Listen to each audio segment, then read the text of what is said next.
Hello दोस्तों, जय हिंद, वंदे मातरम, जय श्री राम। दोस्तों आज हम बात करेंगे महाराष्ट्र चुनाव में जो होने वाले हैं अभी विधानसभा चुनाव, उसके बारे में। दोस्तों महाराष्ट्र में दो बड़ी पार्टियों का ग्रुप है। एक है महायुति जो कि बीजेपी, जो एकनाथ शिंदे जी शिवसेना से आए हैं वो, और अजित पवार जो एनसीपी से आए हैं अपने मेंबर्स लेके वो। दूसरी तरफ हम देखते हैं दोस्तों कि बड़ी पार्टियों में जो महाविकास अघाड़ी पार्टी है वह शरद पवार की पार्टी, एक है कांग्रेस की पार्टी और साथ ही साथ में है उद्धव ठाकरे की शिवसेना। अब दोस्तों बात करते हैं एक एक ग्रुप की। अब दोस्तों पहले आ जाते हैं महाविकास अघाड़ी की पार्टी जो कि उद्धव ठाकरे, शरद पवार और कांग्रेस की है। दोस्तों सीट शेयरिंग को लेके दोनों ही गुटों में अभी ब्रेनस्टॉर्म चल रहा है दिन रात कि कौन कितनी सीट से कहां से लड़ेगा। दूसरी जगह महाविकास अघाड़ी की बात कर ले तो इन तीनों ने अभी डिसाइड किया कि एक काम करते हैं, अभी के लिए 85 सीट तीनों रखते हैं और बाकी के जो सीट्स बचे हैं वो हम अपनी छोटी छोटी जो अलायंस है महाविकास अघाड़ी पार्टी की उनके साथ शेयर करेंगे और अपने बीच में उसके बाद में हम लोग वार्तालाप करके शेयर करेंगे। अब शिवसेना रायता ये फैला रही है कि भाई पिछली बार हम 124 सीट से लड़े थे तो इस बार हम 85 सीट से तो नहीं मानने वाले, हमें 110 सीट एटलीस्ट चाहिए मिनिमम। कांग्रेस कह रही है कि हम अपनी सीटें तो तुम्हें देने से रहे, हम तो भाई 100 सीट से ज्यादा हमें चाहिए लड़ने के लिए। अब शरद पवार ने ये बुद्धि लगाई कि भाई मीडिएटर बन के एक काम करो, इन तीनों के साथ बैठो और बाद में बोलो कि 85 सीट्स के अपने जो कैंडिडेट है इनका नाम घोषणा कर दो ताकि वो लोग अपने काम ग्राउंड पे लगे और बाकी की जो है वो हम बैठ के सुलझाएंगे अपना। तो इस दरमियान में दोस्तों हुआ यह है कि समाजवादी पार्टी जो महाविकास अघाड़ी की अलायंस है एक छोटी सी, उन्होंने 5 सीट पे अपने कैंडिडेट ऐलान कर दिए, जिसमें से उसके अगेंस्ट में ही महाविकास अघाड़ी की ये जो शरद पवार, उद्धव ठाकरे की शिवसेना और कांग्रेस के 3 कैंडिडेट उन्होंने भी खड़े कर दिए। तो अब समाजवादी पार्टी बोल रही है हमने 5 नाम जो दिए थे उसमें से 3 तो तुमने अपने खड़े कर दिए, तो हमें क्या 2 सीट दोगे? हमें कम से कम 12 से 15 सीट चाहिए। वहां पे समाजवादी पार्टी की तरफ से ये अल्टीमेटम है उनको कि या तो आप हमारी मांगे पूरी करो या फिर हम इंडिपेंडेंटली 25 सीट से एटलीस्ट लड़ेंगे। अब सब पार्टियों, ये जो महाविकास अघाड़ी की छोटी पार्टी हो या बड़ी पार्टी हो, इनको पता है कि भाई अगर ये अलग से लड़ेगा तो वोट बटने पक्के हैं, मोस्टली मुस्लिम और दलित के वोट। तो अब समाजवादी पार्टी भी नहीं चाहती है अलग से लड़ना, लेकिन वो कह रही है कि हम चाहते नहीं है कि अलग से लड़े, लेकिन भाई हमारी मांगे आप हमें नहीं लड़ने दोगे। 2 बार हम चुनाव में कॉम्प्रोमाइज किया आप लोगों के साथ में, अब हम लोग कॉम्प्रोमाइज करने के मूड में नहीं है क्योंकि हमारी पार्टी अच्छा परफॉर्म कर रही है और हमें पूरा यकीन है कि आने वाले टाइम में समाजवादी पार्टी अपना वर्चस्व महाराष्ट्र पॉलिटिक्स में भी बढ़ाएगी, अपना स्टेचर।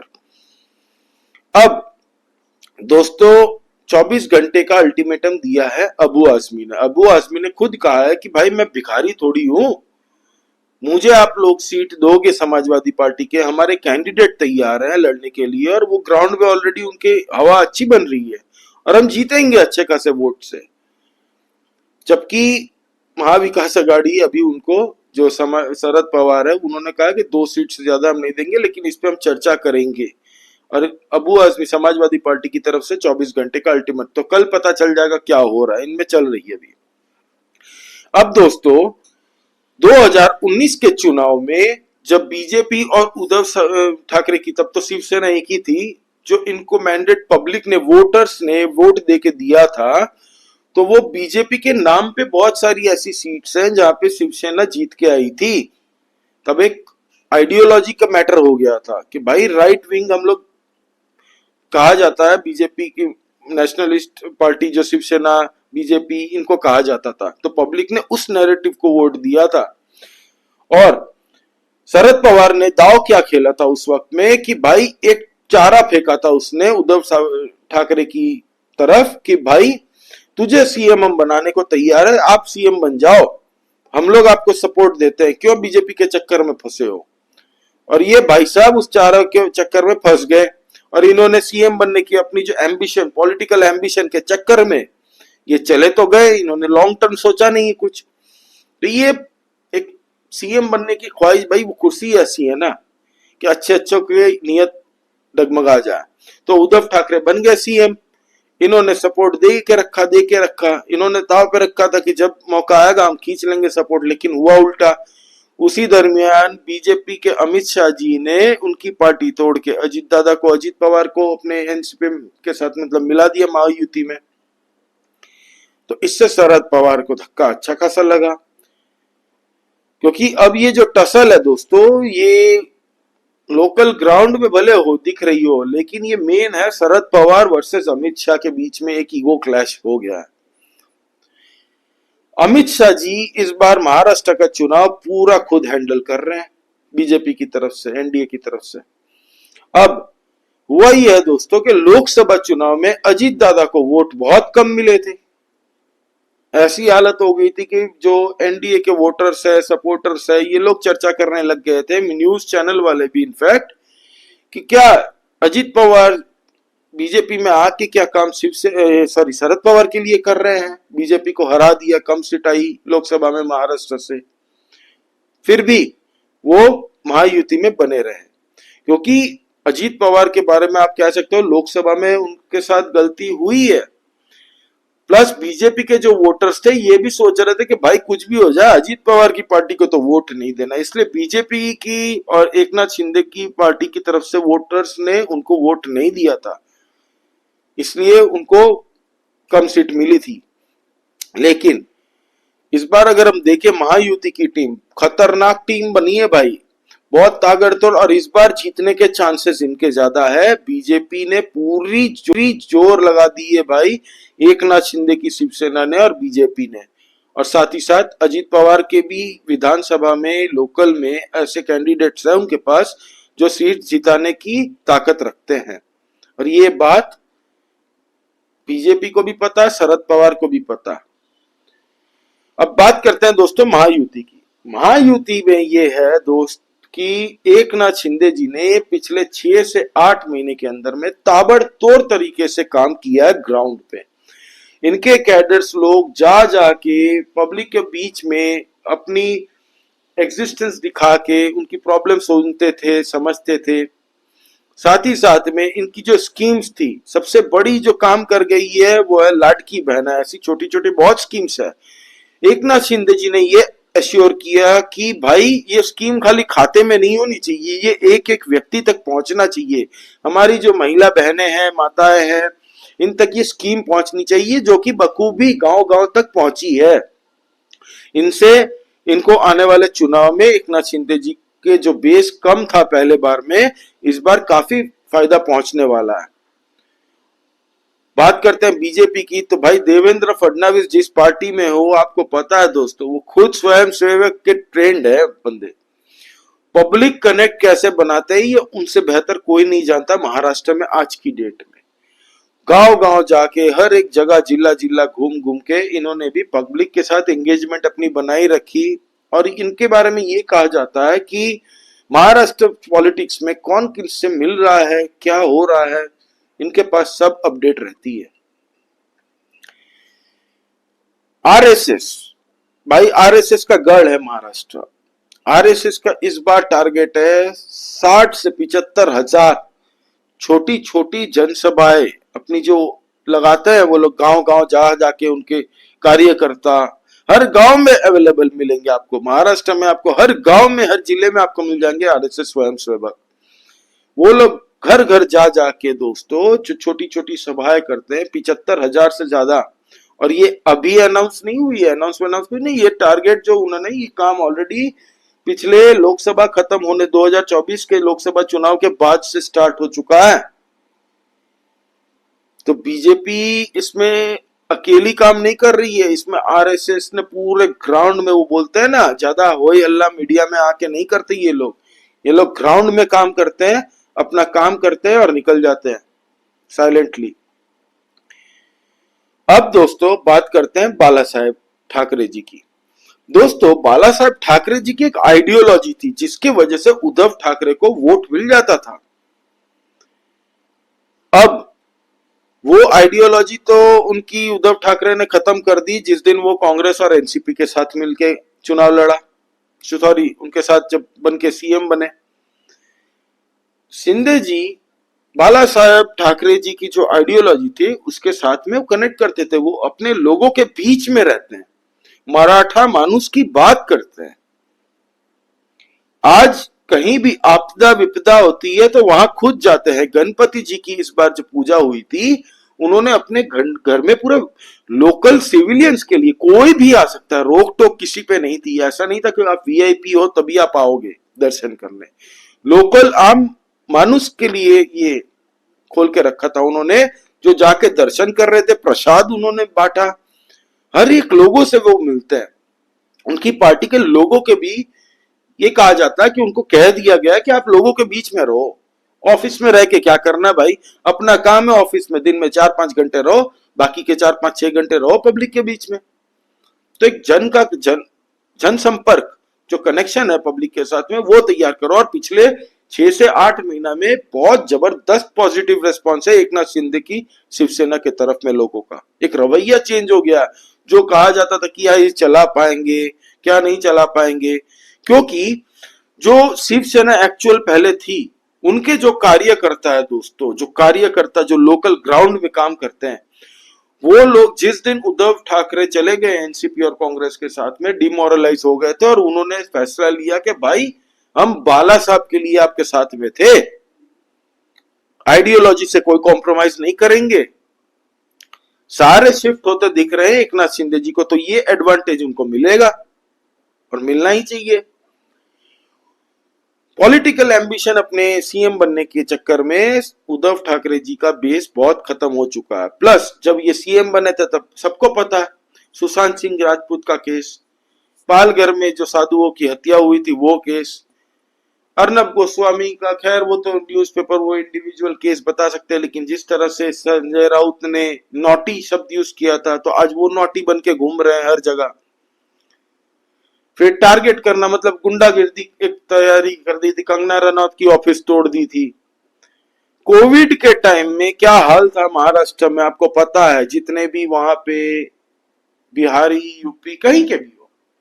चलिए मराठी मानुस की बात कर लेते हैं, कैसा ट्रीटमेंट था वहां, आप सबको पता हो ही हल्ला, भाग दौड़ चालू हो चुकी थी। कोविड से पहले वहां पे जब शाहीन बाग में जब चल रहा था प्रोटेस्ट, तब मुंबई में एनआरसी और सीए के खिलाफ में बहुत बड़ी रैली निकली थी। वो तो कोविड आ गया बोल के सब भागने लग गया, खाली कर दिया, लेकिन कोविड में मैनेजमेंट बहुत खराब था महाराष्ट्र का, बहुत जान गई है वहां पे। तो ये मिसमैनेजमेंट जो हुआ है पब्लिक अभी तक नहीं भूली है। बाद में पहली बार जब ये 2019 में जीत के आए थे, अच्छी खासी सीट मिली थी उद्धव ठाकरे को, तो वो जो शिवसेना को मिली थी सीट, वो बीजेपी के वोटरों ने भी वोट दिया था, क्योंकि आइडियोलॉजी बेस्ड वोट था वो।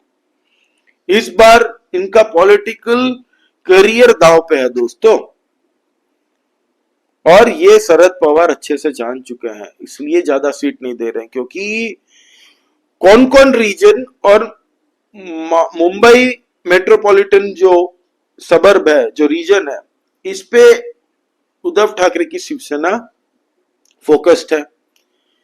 वेस्टर्न महाराष्ट्र में शरद पवार की पार्टी है, और जो विदर्भा सीट है वहां पे कांग्रेस का जोर है। जबकि महाराष्ट्र पॉलिटिक्स में कांग्रेस का बेस वैसे नहीं रहा, सब पार्टियां छोड़ छोड़ के दूसरी पार्टी में चले गए। तो इस बार कांग्रेस की जो महाविकास अघाड़ी पार्टी, जो अघाड़ी ग्रुप है इनका, जो शिवसेना उद्धव ठाकरे की, शरद पवार की और कांग्रेस की, ये प्रॉब्लम में फंसे हैं दोस्तों। जो टाइम इनको ग्राउंड में देना चाहिए था, वो अभी सीट शेयरिंग में ही अपना टाइम वेस्ट कर रही है, जबकि बीजेपी ने ये बहुत पहले से काम चालू कर दिया वहां पे।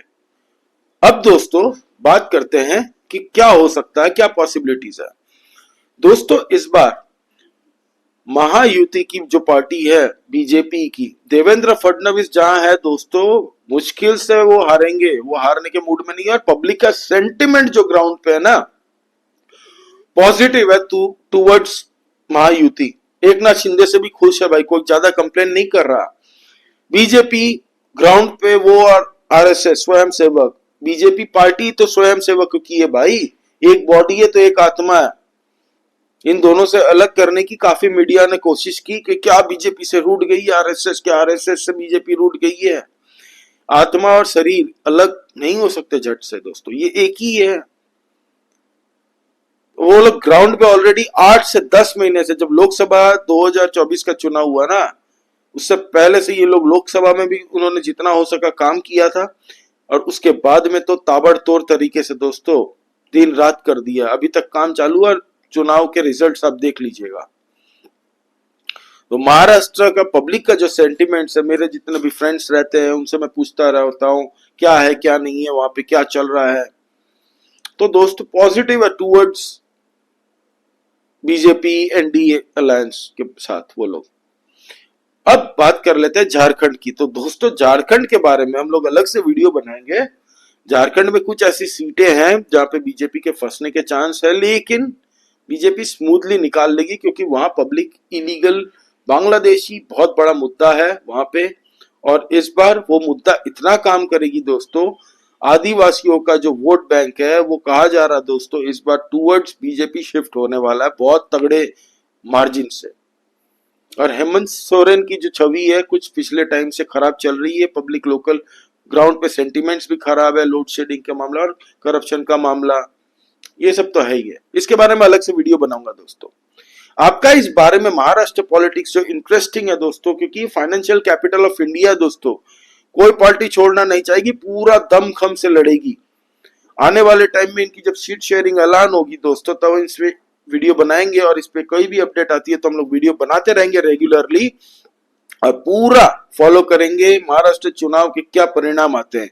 हरियाणा में पॉजिटिव आ गया बीजेपी के फेवर में रिजल्ट, जम्मू कश्मीर में बीजेपी के फेवर में आया है, 29 सीटें मिली है, प्लस मार्जिन वहां पे वोट बैंक बढ़े हैं भाई, उनकी वोट बैंक वोट शेयर बढ़े हैं बीजेपी के।